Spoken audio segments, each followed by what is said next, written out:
है जो सस्टेनेबिलिटी के पिलर्स पे टिका हुआ है। वो लोग प्रॉफिट्स, पीपल और प्लैनेट तीनों चीज़ों को इकट्ठा लेके चल रहे हैं।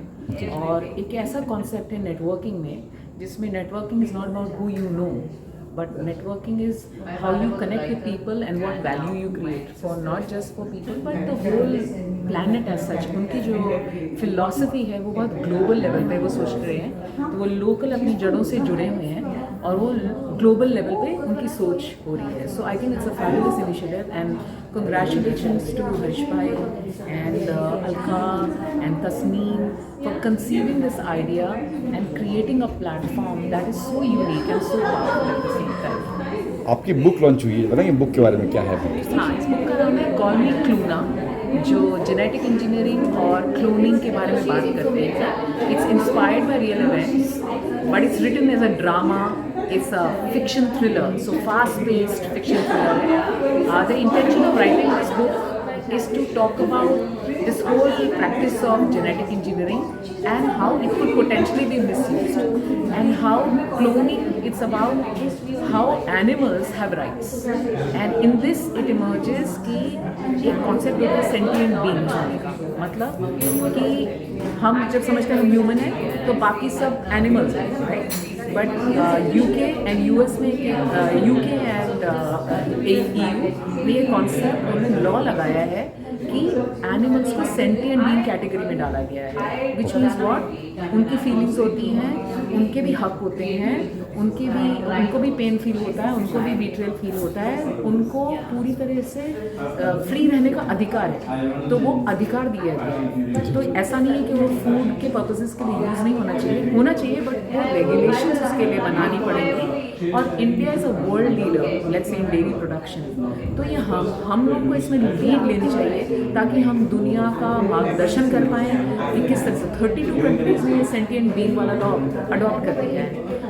इंडिया अब इसमें पहल करे और इंडिया इसमें अगर ले पाए लीडरशिप तो ये बहुत बड़ी अपॉर्चुनिटी है एक मार्गदर्शन को, और एक तरह से आप एक वर्ल्ड को एक नए तरीके से एक नया रूप दे सकते हैं जो कि सस्टेनेबल है सबके लिए, जिसमें जानवरों को भी का एक्सप्लॉयटेशन नहीं होता, जिसमें जानवरों के साथ क्रूअल प्रैक्टिसेस नहीं होती, और ऐसा वर्ल्ड और ऐसा समझा जाता है कि एक्सप्लॉयटेशन ज़रूरी है प्रॉफिट बनाने के लिए, और मेरी बुक में मैंने लिखा है कि ज़रूरी नहीं है, और इनफैक्ट जानवर हमारा मार्गदर्शन करते हैं इसमें और हमें सिखाते हैं कि ये कैसे पॉसिबल है, और वो टाइम आ गया है उसका। तो ये क्लूना का यही मैसेज है, और बाकी मैं ज़्यादा बता दूंगी तो आप किताब पढ़ेंगे नहीं, इसलिए किताब पढ़िएगा। अच्छा मैम, ये बताइए ये प्रेरणा आपको कहाँ से आई?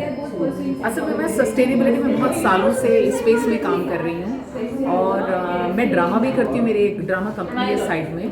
तो मैं एक्चुअली अपने बिजनेस पार्टनर के साथ बैठी हुई थी, और मैं सस्टेनेबिलिटी में ग्लोबल कंपनीज में एडवाइस करती हूँ, और हम स्मॉल एंड मीडियम एंटरप्राइजेस के साथ काम करते हैं उनको बताने के लिए कि कैसे प्रॉफिटेबल बिजनेसेस बनाना चाहिए। तो ये हमारा काम है। तो मेरे जो बिजनेस पार्टनर है वो US में, उन्होंने कहा तुम्हें इतनी इन्फॉर्मेशन है तो एक रिसर्च आर्टिकल लिखता हूँ इस बारे में, क्योंकि अब इसका टाइम आ गया है, लॉबिंग की ज़रूरत है और बहुत सारी दुनिया में लॉज बन रहे हैं। तो अगर हमारी वॉइस वहाँ जाएगी नहीं तो वो जो लॉज में वो हम स्ट्रक्चर ही नहीं हो पाएंगे, वो हम ही लोग हैं ना, because we are the stakeholders, we are the people who lobby the government. तो अगर हमें इन्फॉर्मेशन नहीं है तो हम कैसे उसको आगे बढ़ाएंगे। तो शी सेड कि आप इसको एक PDF बना दो, एक करके हम सर्कुलेट करते हैं, हम यूरोपियन पार्लियामेंट को भेजेंगे, US पार्लियामेंट को भेजेंगे, इंडियन पार्लियामेंट को भेजेंगे, जो पॉलिसी मेकर्स हैं उनको हम इन्फॉर्मेशन देंगे कि बिजनेस एस्पेक्ट क्या है और साइंस एस्पेक्ट क्या है और एनिमल क्रूल्टी और सस्टेनेबल प्रैक्टिस क्या है। तो ये हमारी बातचीत चल रही है।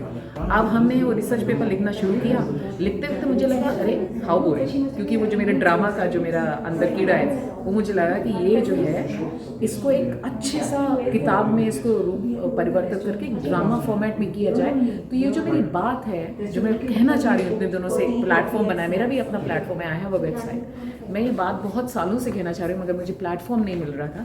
तो मुझे लगा किताब में अगर मैं करूँ ड्रामा फॉर्मेट में, थ्रिलर फॉर्मेट में, जो अब जैसे यहाँ पर जो निधि जो आई थी उन्होंने परफॉर्म किया था क्लूना के, what is her age, 18, 17, and she now is sensitize, उनको ये समझ में आया, वो किताब पढ़ रही हैं, वो उस पर परफॉर्म कर रही हैं। मेरा यही सपना था कि ये वाली जो जनरेशन है, जो हमारी फ्यूचर जनरेशन है, पता है आपको जान के हैरानी तो नहीं होगी, बट आप 19-18 साल की लड़कियां आज जो बम्बई में रहते हैं उन्होंने गाय कभी देखी भी नहीं है। Yes yes yes. उन्होंने कभी टच भी नहीं किया है। हम उस वर्ल्ड में रह रहे हैं, अब हम ऑटोमेटेड वर्ल्ड में रह रहे हैं। तो अगर वो कनेक्शन आपका टूट गया तो कभी प्रोग्रेस नहीं है। तो मैं उनको वापस उस सेंसिटाइज, और पूरे वर्ल्ड में ये मूवमेंट शुरू हो चुका है। इसको कहते हैं कोई कनफलन। पूरे नेदरलैंड्स में, डेनमार्क में, स्वीडन में अब उन्होंने ना काऊ कडलिंग फार्म्स बनाने शुरू कर दिए हैं, और जो लोगों को बुलाते हैं वहाँ पर ताकि आप काउस के साथ टाइम स्पेंड करें, because of the energy and how much you can learn just by being with them. तो मेरा यही संदेश है, मैं यही कहना चाहती थी, स्पेशली यंग जनरेशन के लिए, पॉलिस जो लोग इन्फ्लुएंशियल पोजीशन है उनके लिए ये वो मैसेज है, ताकि वो उससे कुछ इसको आगे बढ़ाएं इस बात को, और इस एक्टिविटी को। और कंज्यूमर राइट्स एक बहुत बड़ी ये भी इसमें एक इशू है कि कंज्यूमर्स को ट्रांसपेरेंसी से पता होना चाहिए कि वो क्या कंज्यूम कर रहे हैं। अगर उनको इन्फॉर्मेशन नहीं होगी तो वो गलत डिसीजन ही लेते रहेंगे, उनको कभी पता नहीं लगेगा, वो खरीदते रहेंगे, बाय करते हैं। तो दैट इज़ द मैसेज कि कंज्यूमर्स को भी अपने राइट्स पता होना चाहिए, so they are empowered, so they make the right choices. तो that's really the message of it. Okay, thank you. आज धन्यवाद आप सब आए हमारे बिग बिजनेस काउंसिल इवेंट के लिए, जो हम बहुत ही आभारी है कि we have stalwarts in big business council, and as mister Harish Mehta said कि it is not about only networking, we are one big family. जैसे इन्होंने बोला है कि परिवार है, और ये परिवार के अंदर हम सब के अंदर एक दिल में एक मंजूट एक ही चीज़ है कि हम सब साथ में काम करें, और साथ में हम जो भी काम करेंगे टुवर्ड्स अ सोशल कॉज। तो आज का जो कॉज था हमारा इनका सस्टेनेबिलिटी, और सस्टेनेबिलिटी का कॉज इतने खूबसूरत तरीके से इन्होंने बताया। उन्होंने जो बुक लॉन्च किया जिसकी पूरी जो सस्टेनेबल कॉज थी, it is coming across in dance form, dialogue form.